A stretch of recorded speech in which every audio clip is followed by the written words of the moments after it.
I like that's the way you are concluding the book and aggregating a lot of knowledge and then simplifying for not just service providers but individuals who are working in the space.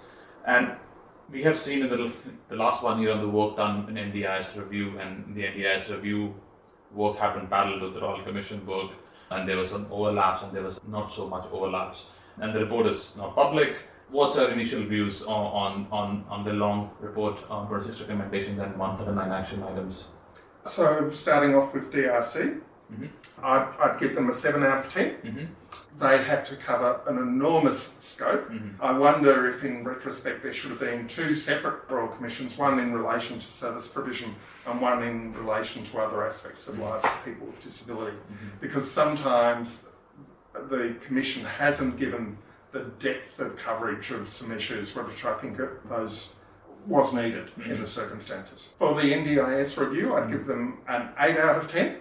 I think they had a tighter brief, obviously, and they were able to give the depth of that brief due consideration.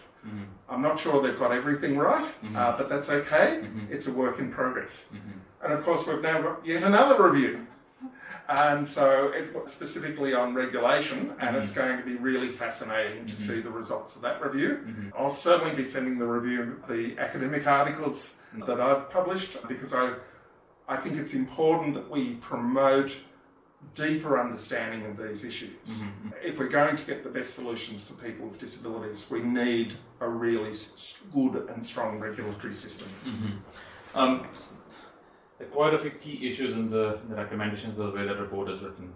Before I go specific issues out, do you think the Royal Commission and the NDIS review report, they are independent works? Are they aligned in some way or fashion, or they're misaligned for the majority of it? There are differences.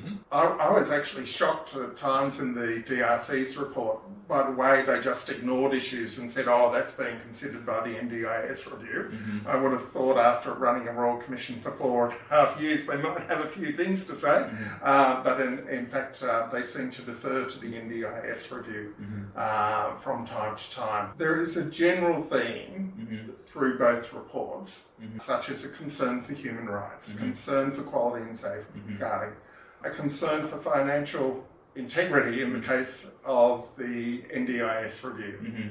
So, yeah, I won't overstate the differences, but there are some. There are.